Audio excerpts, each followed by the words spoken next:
Last time हम पिछले video में हमने डिस्कस किया कि कैपिटल स्ट्रक्चर क्या होता है और एक दो न्यूमेरिकल्स की तरह हमने समझा कि डेब्ट को सही रेशो में रखने पर, सही अमाउंट में रखने पर हम इक्विटी को बेनिफिट दे सकते हैं। उसके अलावा और भी बहुत सारे फैक्टर्स होते हैं जो ये डिसाइड करते हैं कि हमें इक्विटी ज़्यादा रखनी चाहिए कि डेब्ट ज़्यादा रखना चाहिए। केवल एक फैक्टर नहीं होता है, बहुत सारे फैक्टर होते हैं। तो वो फैक्टर्स क्या है? Factors affecting the choice of capital structure, कि मैं इक्विटी की ओर ज़्यादा अट्रैक्ट हूँ या मुझे डेब्ट की ओर ज़्यादा जाना चाहिए, ये हमें डिसाइड करना है। तो कहीं ना कहीं ये हमने फाइनेंसिंग डिसीजन में भी पढ़ा है, लेकिन फाइनेंसिंग डिसीजन से अलग क्या है? फाइनेंसिंग डिसीजन जो है वो ये डिसाइड करना है कि एक पर्टिकुलर टाइम पर जब हमें पैसा चाहिए तो हम इक्विटी से करें या डेब्ट से करें या दोनों के मिक्सचर से करें। यहाँ पर हमें अपनी पूरे ऑर्गेनाइजेशन का कैपिटल स्ट्रक्चर डिसाइड करना है कि हम इक्विटी कितना रखना चाहते हैं और डेब्ट कितना रखना चाहते हैं। हम इक्विटी और डेब्ट के कितना कितना होगा ये डिसाइड कर रहे हैं। तो कुछ पॉइंट्स वही पहले वाले आ जाएंगे। कैश फ्लो पोजीशन, अगर हमारे ऑर्गेनाइजेशन की कैश फ्लो पोजीशन स्ट्रांग है तो we can opt for more of डेब्ट एंड लेस ऑफ इक्विटी। हमारे कैपिटल में ज़्यादा डेब्ट और कम इक्विटी हो सकता है। लेकिन अगर हमारी कैश फ्लो पोजीशन वीक है तो हमें इक्विटी की ओर ज़्यादा जाना चाहिए एज कंपैरिजन टू डेब्ट। हमारे कैपिटल में डेब्ट का पोर्शन कम होना चाहिए। सिंपल सी बात है कि डेब्ट के केस में आपको इंटरेस्ट भी देना है और उनका पैसा भी वापस करना है। तो दोनों ही सिचुएशंस में आपको पैसे की ज़रूरत पड़ेगी। तो आपकी financial position, cash flow position, not financial, cash flow position अगर वीक है तो आप डेब्ट की ओर ना जाएं। एक बात और अभी ही बता दूं कि कैश फ्लो पोजीशन वीक होने का मतलब फाइनेंशियल पोजीशन वीक होना नहीं होता। फाइनेंशियल पोजीशन स्ट्रांग होते हुए भी आपके पास कैश की कमी हो सकती है, क्योंकि बिजनेस खाली कैश से नहीं चलता है। इंटरेस्ट कवरेज रेशो, ये अभी आप अकाउंटेंसी में भी पढ़ेंगे, लेकिन अभी टाइम है इसे पढ़ने में, ये पार्ट बी में आएगा। Interest coverage ratio, interest coverage ratio का फॉर्मूला होता है EBIT upon interest, means earning before interest and tax upon interest.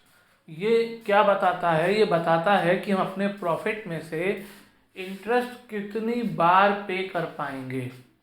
इसको समझ लो कि EBIT जो है, earning before interest and tax, जो आपको दिख रहा है फॉर्मूले में, ये एक अम्ब्रेला की तरह है और इंटरेस्ट जो है उसके नीचे खड़े लोग हैं।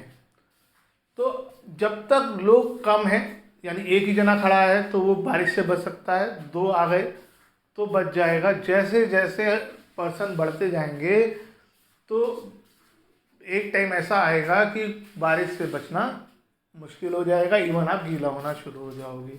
तो वही कॉन्सेप्ट यहाँ पर भी है कि अगर इंटरेस्ट बढ़ता गया तो आपको जो है प्रॉफिट, उस इंटरेस्ट को पे करने में उतनी ज़्यादा दिक्कत आएगी। तो इंटरेस्ट जितना कम हो उतना अच्छा है। इंटरेस्ट कम होगा अगर EBIT से तो ICR बहुत ज़्यादा होगा। तो ये रूल है कि अगर ICR हाई है तो आप डेब्ट की ओर जा सकते हो, अगर ICR लो है तो आपको इक्विटी की तरफ जाना चाहिए, क्योंकि अगर आप डेब्ट की तरफ जाएंगे तो इंटरेस्ट को प्रॉफिट कवर नहीं कर पाएगा और आपका प्रॉफिट लॉस में बदल जाएगा। तो जब ICR हाई होता है यू कैन गो फॉर डेब्ट और एंड वाइस वर्सा। नेक्स्ट है डेब्ट सर्विस कवरेज रेशो। ये ICR को और एक्सटेंड कर दिया गया है और यहाँ पर इंटरेस्ट के अलावा और भी जो कैश में पेमेंट्स बिजनेस को करनी होती हैं उनको कंसिडर किया गया है। Profit after tax plus depreciation, क्योंकि उसमें कैश नहीं जाता है, plus interest plus non cash expenses divide by preference dividend plus interest plus repayment obligation, मतलब जो आपको लोन की रीपेमेंट करनी है, पैसा वापस करना है। तो इससे ये पता चल पाएगा कि आपके पास जो कैश अवेलेबल है प्रॉफिट समेत, उसमें से कितने टाइम्स आप कितना टाइम्स आपके पास अमाउंट एक्स्ट्रा है जो आपको एक्चुअल पेमेंट करनी है। अगर वो जितना हाई है, अगर वो हाई है तो आप डेप्ट को और अरेंज कर सकते हो, लेकिन अगर वो लो है तो आपको डेप्ट की ओर नहीं जाना चाहिए, क्योंकि आपके पास इसका मतलब कैश की कमी है। Higher DSCR indicates better ability to meet cash commitments. उतना कैश आपके पास ज़्यादा है, जितना हायर हो उतना डेप्ट आप ऑप्ट कर सकते हो, लोअर हो तो आपको इक्विटी ऑप्ट करना चाहिए।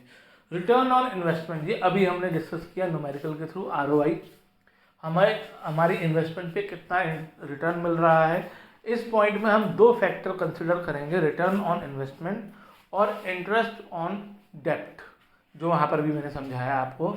जब तक ROI इंटरेस्ट ऑन डेप्ट से ज़्यादा है तब तक हम डेप्ट की तरफ जाएंगे, और जैसे ही ये दोनों बराबर हो जाएंगे, या ये कहो कि इंटरेस्ट ROI से बढ़ जाएगा, हमें इक्विटी की तरफ जाना चाहिए। तो जब तक ROI इंटरेस्ट से ग्रेटर है तब तक डेप्ट बेस्ट है, नहीं तो equity. If ROI is greater than interest of डेप्ट तो डेप्ट बेटर है, अगर ROI छोटा है तो इक्विटी बेटर है। इक्वल में भी इक्विटी ही बेटर रहता है, आप न्यूमेरिकली करके देख लेना। कॉस्ट ऑफ डेप्ट, a firm's ability to borrow at a lower rate increases its capacity to employ higher डेप्ट। कॉस्ट ऑफ डेप्ट का मतलब जो हमने लोन लिया है उस पर जो हम इंटरेस्ट देंगे वो उसकी कॉस्ट है। तो कॉस्ट ऑफ डेप्ट जो है, हम जितना कॉस्ट कम कर सकें उतना अच्छा है, और जितनी कॉस्ट कम होगी उतना इक्विटी को बेनिफिट मिलेगा, क्योंकि जितना इंटरेस्ट कम होगा ROI से उतना ज़्यादा इक्विटी को बेनिफिट मिलने वाला है, जो हमने पिछले पॉइंट में भी पढ़ा और न्यूमेरिकली भी पढ़ा। तो हमें मोर डेप्ट की ओर तब जाना चाहिए जब कॉस्ट ऑफ डेप्ट चीपर हो। ठीक है, नेक्स्ट है टैक्स रेट, जो टैक्स लगता है कंपनी के प्रॉफिट्स पर। अगर ये बहुत हाई है तो ऐसे में हमें डेप्ट की ओर जाना चाहिए, क्योंकि जो डेप्ट पर इंटरेस्ट पे किया जाएगा वो हमारे टैक्स को बचा लेगा। जो आप एग्जांपल में देख लेना कि टैक्स कहाँ ज़्यादा पे किया गया, जो आपको एग्जांपल दिए थे, टैक्स सबसे ज़्यादा वहाँ पे किया गया होगा जहाँ पे डेप्ट कम होगा, और टैक्स सबसे कम वहाँ पे किया गया होगा जहाँ पे डेप्ट ज़्यादा होगा, क्योंकि इंटरेस्ट ज़्यादा होगा, टैक्स ज़्यादा होगा। तो टैक्स हमें इंटरेस्ट हमारे टैक्स को बचा लेता है। तो इसलिए अगर टैक्स रेट हायर साइड पे हो तो वो डेप्ट को चीपर बना देता है, क्योंकि उसमें हमें इंटरेस्ट की वजह से टैक्स सेविंग हो जाती है। जितना टैक्स रेट ज़्यादा होगा डेप्ट हमारे लिए उतना चीपर होता जाएगा, और उल्टा भी है। कॉस्ट ऑफ इक्विटी, इक्विटी के बदले हमें जो देना है, अभी से समझो ध्यान से। ये पॉइंट जो है, अगर हम फाइनेंसिंग डिसीजन में जाएं तो उसमें एक कॉमन पॉइंट था कॉस्ट। कॉस्ट को यहाँ पर इन्होंने दो पॉइंट्स में डिवाइड कर दिया, कॉस्ट ऑफ डेप्ट, कॉस्ट ऑफ इक्विटी। तो कॉस्ट ऑफ इक्विटी कहता है कि हर एक स्टॉक का जो ओनर है, हर एक शेयर का जो ओनर है, शेयर होल्डर, वो ये एक्सपेक्ट करता है कि आपको रिस्क लेने के बदले कुछ ना कुछ रिटर्न मिलेगा। जब कंपनी ज़्यादा बोरो करती है तो कंपनी का फाइनेंशियल रिस्क बढ़ जाता है, यानी शेयर होल्डर्स का रिस्क बढ़ जाता है। ऐसे में शेयर होल्डर्स एक्सपेक्ट करते हैं कि आप उनको और ज़्यादा डिविडेंड दो। तो इसलिए आपको रिस्क एक पॉइंट से ज़्यादा नहीं लेना चाहिए। अगर आप एक पॉइंट से ज़्यादा का रिस्क लेंगे तो ऐसे में शेयर होल्डर्स को भी आपको ज़्यादा डिविडेंड देना पड़ेगा, क्योंकि वो एक्सपेक्ट कर रहे हैं। अगर आप उनकी एक्सपेक्टेंसी के हिसाब से उनको डिविडेंड नहीं देंगे तो वो स्टॉक मार्केट में आपके शेयर्स बेचकर आपसे एग्जिट कर जाएंगे, और इसका नुकसान ये होगा कि स्टॉक मार्केट में आपकी शेयर्स की प्राइस सप्लाई ज़्यादा हो जाएगी, जिसकी वजह से प्राइस फॉल करेगी, जिससे आप ही की गुडविल और मार्केट वैल्यू कम होगी। नेक्स्ट है फ्लोटेशन कॉस्ट। ये पॉइंट पहले भी पढ़ा हुआ है। फ्लोटेशन कॉस्ट का मतलब शेयर डिबेंचर या कहीं से भी आप पैसा फाइनेंस को अरेंज करने के लिए जो पैसा खर्च किया जाता है उसे फाइनेंस कॉस्ट कहते हैं। तो जितने भी आपके पास ऑप्शन अवेलेबल है जिसमें जिसकी फाइनेंसिंग कॉस्ट सबसे कम है उसे आपको सिलेक्ट करना चाहिए। हमेशा सिचुएशंस पे डिपेंड करता है कि कब फाइनेंसिंग कॉस्ट किसकी क्या चल रही है। जैसे आज के डेट में लोन काफ़ी चीपर हो रहा है क्योंकि गवर्नमेंट चाह रही है कि लोग लोन लें। रिस्क कंसिडरेशन, क्या बिजनेस रिस्क लेने को तैयार है? जब आप डेब्ट ऑप्ट करोगे तो आपका रिस्क बढ़ेगा। अगर बिजनेस रिस्क लेने को तैयार है तो आप अपना रिस्क लेने को तैयार है तो आप डेब्ट ऑप्ट कर सकते हो। लेकिन अगर कंपनी रिस्क लेना नहीं चाहती है या रिस्क को और बढ़ाना नहीं चाहती है तो फिर उसे इक्विटी के लिए ही जाना पड़ेगा। उसके में इक्विटी ज़्यादा होगी और डेब्ट कम होगा। ऐसी कंपनीज जो रिस्क के लिए रेडी हैं वो ज़्यादातर डेब्ट की तरफ जाएंगी और इक्विटी कम रखेंगी, और जो रिस्क लेना नहीं चाहती हैं या कम रहना चाहती हैं वो इक्विटी को ज़्यादा रखेंगी और डेब्ट को कम रखेंगी। फ्लेक्सिबिलिटी, ये एक बहुत इम्पोर्टेंट पॉइंट है। हमारे पास दो चीज़ें हैं, इक्विटी और डेब्ट, दोनों की एक लिमिट होती है।